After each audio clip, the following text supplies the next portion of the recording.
অনেকেই আছে পটল খেতে পছন্দ করে না। আর সেই পটলটা যদি এভাবে ভুনা করা হয় তখন তো তার খেতেই মন চাবে। যে কখনো খেতে মানে পছন্দ করে না সে একবার খেলে আবারও খাওয়ার জন্য চেষ্টা করবে।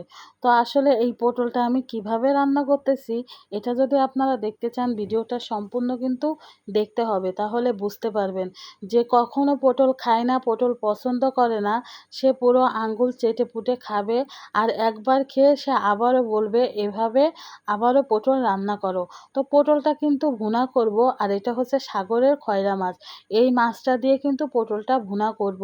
তো প্রথম পটল কেটে ধুয়ে পরিষ্কার করে নিয়ে নিছি। এখন মাছটাও কিন্তু লবণ হলুদ মাখিয়ে এই যে চুলার উপর কড়াই বসিয়ে দিয়ে তেলটা গরম করে মাছটাও ভাজি করে নিচ্ছি। মাছটা সব কিছু কিন্তু এভাবে ভাজি করব। মাছটা ভাজি করা হয়ে গেলে কিন্তু পটলটাও ভাজি করব। এভাবে যারা কখনো পটল খান নাই, অনেকেই আছে খাইছেন, আর যারা খান নাই তারা একদিন হলেও ট্রাই করবেন, এভাবেই খেয়ে দেখবেন।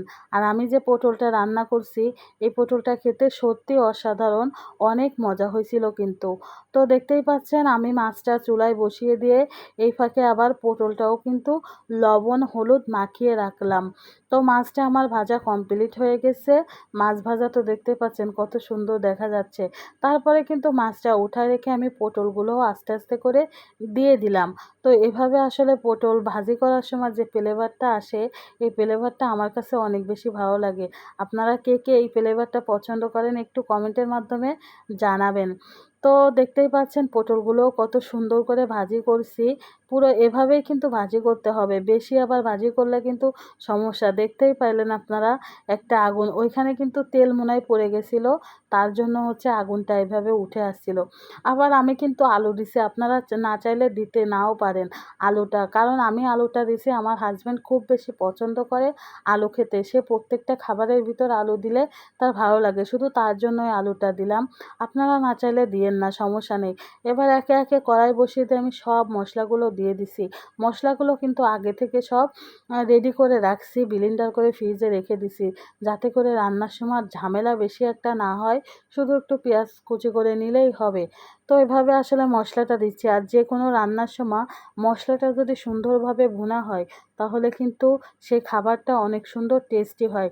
তো আমি আস্তে আস্তে করে অনেকক্ষণ ধরে মশলাটা ভুনে নিচ্ছি।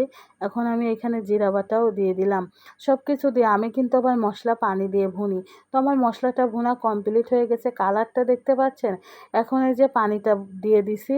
এখন এই পানিটা গরম হওয়া পর্যন্ত অপেক্ষা করলাম, যেই উতাল এসে গেল মাছটা দিয়ে দিলাম।